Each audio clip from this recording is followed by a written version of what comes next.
서재에서 마음으로 쓰는 편지. 안녕하세요. 제우의 서재 한재우입니다. 하고 있는 일이 왠지 잘 풀리지 않고 자꾸만 덜그럭거릴 때가 있지 않으세요? 뜻하지 않게 방해거리가 생겨 진도가 나가지 않는 일이 있진 않나요? 아니면 뭔가 하긴 해야 되는데 의욕도 없고 일과 공부가 손에 잡히지 않아서 시간만 자꾸 까먹지는 않으신지요? 오늘은 이렇게 인생에서 진도가 잘 나가지 않는 것 같은 느낌이 들 때 어떻게 해야 하는지 이야기를 나누겠습니다. 최근에 컨설팅을 했던 학생이 있습니다. 남자 중학생이었습니다. 공부도 공부지만 핸드폰 사용 시간이 너무 많아서 생활 습관을 고쳐달라는 요청이었습니다. 컨설팅을 하면서 자주 경험하는 일이지만요. 부모님이 고민하는 걱정거리가 실제 학생에게는 최우선의 문제가 아닌 경우가 있습니다.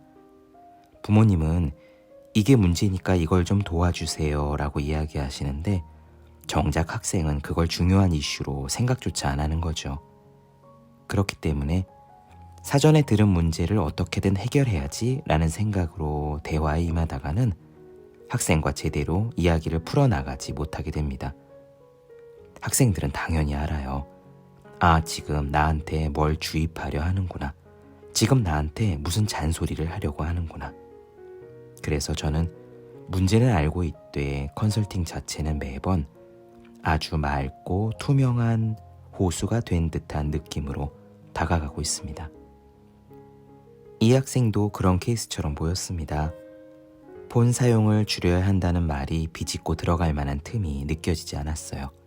솔직히 제 이야기를 들 자세가 되어 있는 것 같지도 않았습니다.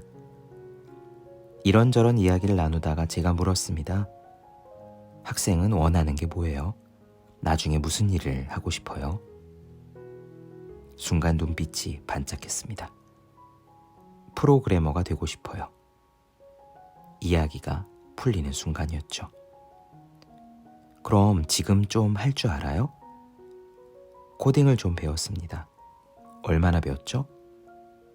방과 후 수업까지 치면 조금씩 5년 정도요. 제법 오래 했더군요. 저는 코딩이 재미있냐고 물었습니다. 그러자 몇 가지 전형적인 몰입 경험들이 나왔습니다.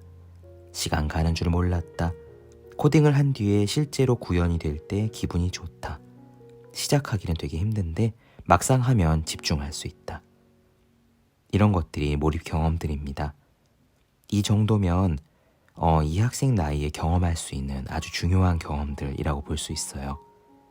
그냥 머릿속 생각으로만 나중에 생명과학을 공부하고 싶어요. 나중에 의대에 가고 싶어요. 나중에 법조인이 되고 싶어요. 하는 것보다 훨씬 구체적입니다. 실제로 밭을 갈아보고 땀을 흘려본 경험에서 나오는 의도는요. 하고 싶어 하는 욕구는요. 강한 힘을 갖고 있습니다.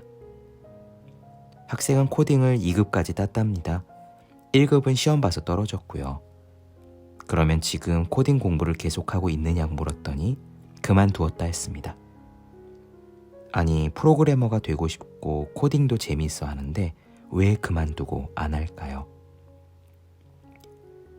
이유를 들으시면 어이없다 생각하실 수도 있습니다.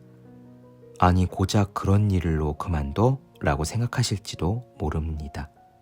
하지만 사실 많은 사람들이 중요한 인연을, 중요한 진로를, 중요한 기회를 사실은 보잘것없는 일로 그만두곤 합니다. 말 한마디로 싸워서 연이 끊어진 친구가 있진 않나요? 누군가가 미워서 탄탄대로일 것이 뻔한 프로젝트에서 일부러 내려온 적이 있진 않습니까? 자존심이 상해서 우리 헤어지자라고 확 질러버린 옛 연인이 있진 않았나요? 그렇습니다. 이 세상에 흔히 있는 일이죠. 이 학생은 코딩 1급 시험을 준비하던 어느 날 낮에 종일 열심히 공부하고 저녁 무렵에 누워 쉬고 있었는데 퇴근하신 아버지가 야단을 쳤답니다. 열심히 하지 않고 놀고 있다고 말이죠. 그 말에 저항감이 들었고 하기가 싫어졌습니다. 나름대로 최선을 다하고 있는데 종일 열심히 하다가 이제 잠깐 쉬는 건데 그때 아버지가 그렇게 야단을 치니까 기분이 확 상했던 거예요. 그 뒤로 시험 준비를 소홀히 했고 1급 시험에는 당연히 떨어졌고 그 뒤로는 코딩을 손에 잡지 않았답니다. 저는 몇 가지를 물었습니다. 가슴에 손을 얹고 솔직히 열심히 하고 있었니? 그랬답니다. 학원 선생님이 하라는 양만큼 과제를 다 하고 있었답니다. 지금도 코딩은 하고 싶니? 네, 하고 싶답니다. 저는 이 학생에게 자신의 길을 인생에서 찾는 것이 얼마나 귀한 일인지를 이야기해 주었습니다. 그리고 그것을 이루려면 목표를 방해하는 나쁜 습관을 버려야 한다는 것을 이야기해 주었습니다. 그러자 학생이 먼저 말을 하더군요. 핸드폰을 많이 본다고요. 게임도 하고 페이스북도 많이 한다고요. 그리고 이렇게 말했어요. 핸드폰을 줄여야 할 것 같아요. 컨설팅이 다 끝나고 밤에 돌아와 어머님께 전화를 드렸습니다. 이런 내용을 학생과 나누었다라고 말씀드렸죠. 어머님께서 이렇게 말씀하셨습니다. 그런 이유로 아이가 코딩을 안 하고 있을 줄은 몰랐습니다. 저희는 사실 아이가 코딩을 그만둔다고 해서 정말 너무 속상했습니다. 그런데 오늘 한번 상담을 하고 와서 다시 코딩을 하고 싶다고 아이가 이야기를 해서 너무 많이 기뻤습니다. 그렇죠. 우리는 인생에서 진도가 나가지 않는 느낌이 들 때가 있습니다. 어딘가 꽉 틀어막힌 채 애를 써도 나아지지 않는 상태인 거예요. 이런 상황에서는 다른 무엇을 낑낑대더라도 성과가 나지 않는 경우가 많습니다. 사실 이런 상태의 원인은 밖에 있지 않습니다. 우리 내면에 흐름이 막혀 있는 곳이 원인입니다. 우리의 외부 환경은 우리의 내면이 그대로 비추어진 거울과 같습니다. 우리를 둘러싼 세상은 우리의 마음이 그대로 반사된 거울과 같습니다. 우리 내면에 감정이 고여있게 되면 그로 인해 에너지가 어딘가 막히게 되고 그것이 외부로 비추어져 인생이 잘 풀리지 않는 결과로 이어집니다. 바로 이럴 때 우리는 시선을 내면으로 돌려야 해요. 이 학생의 경우처럼 코딩 공부하기가 싫어라는 지점에 머무를 것이 아니라 왜 코딩이 하기 싫은지, 언제부터 하기 싫은 그 느낌이 들었는지를 스스로에게 물어가는 것이죠. 그러면 반드시 어딘가에 감정이 덩어리로 걸려있는 지점을 만나게 됩니다. 그 다음에 할 일은 바로 그 감정을 직면하고 어루만져 풀어주는 것이죠. 제가 컨설팅에서 하는 일은 그 과정의 속도가 빨라지도록 가속하는 것뿐입니다. 만약 인생의 진도가 안 나간다고 느껴지거든 아무리 외부에서 상황을 타개해 보려고 해도 답이 없거든요. 일단 멈추고 시선을 내면으로 돌려보십시오.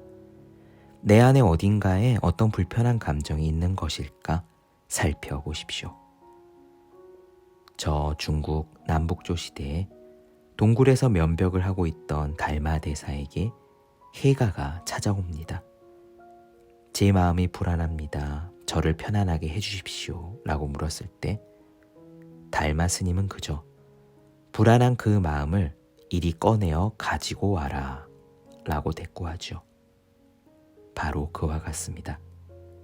마음 안에 지금 어디에 불편한 감정이 있는지 그것을 살펴보세요. 밤 10시쯤 학생의 어머님에게서 문자가 왔습니다. 아이에게는 오늘이 꿈을 찾는 시간이었던 것 같습니다. 오늘은 디펙 초프라의 우주 리듬을 타라 가운데 한 구절 나눠드려 보겠습니다. 당신이 근원에 닿아서 살고 있음을 보여주는 증표는 당신이 희생자가 아니라 창조자임을 스스로 안다는 것이다. 이 세계가 당신의 생각, 느낌, 욕망을 비추는 거울임을 당신은 안다. 당신이 경험하는 모든 상황, 모든 관계, 모든 사건이 당신 안에 있는 무엇의 반영임을 안다는 얘기다. 문제가 발생하여 성가실 때 당신은 바깥을 살피는 방식으로 그 문제를 해결하려 하지 않는다. 그건 식물의 뿌리에 물을 주는 대신 그 잎사귀만 윤기나게 닦아주는 것과 같기 때문이다. 살면서 겪는 어떤 일이 당신을 불행하게 만들 경우 그것이 본인 스스로 만든 작품임을 당신은 안다. 이를 알지 못해서 사람들은 스스로 희생자가 되고 공연한 원망을 하는 것이다. 불쌍한 내 팔자야, 어쩌자고 이런 일을 당한단 말이냐. 그래도 나는 무능하니까 어쩔 수 없지. 자기가 만드는 세상에 살면서 어찌하여 세상이 바뀔 때를 기다린단 말인가. 당신한테 무슨 일이 일어나는 것은 당신이 그것을 만들어내기 때문이다. 그러므로 스스로에게 물어라. 이 일이 일어나지 않게 하려면 내 안에 있는 무엇을 어떻게 치워야 하는가?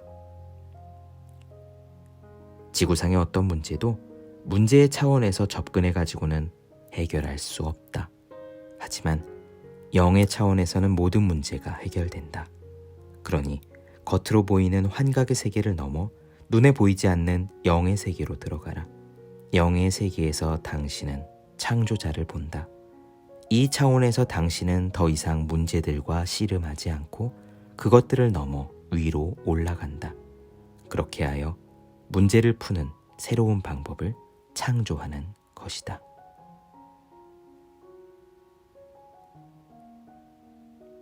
네, 서재에서 마음으로 쓰는 편지. 오늘은 인생의 속도를 높이기 위해 알아야 할 마음의 법칙에 대해 나누어 보았습니다. 다음에 또 쓰도록 하죠. 오늘도 함께 해주셔서 고맙습니다. 2022년 1월 19일 제우의 서재 드림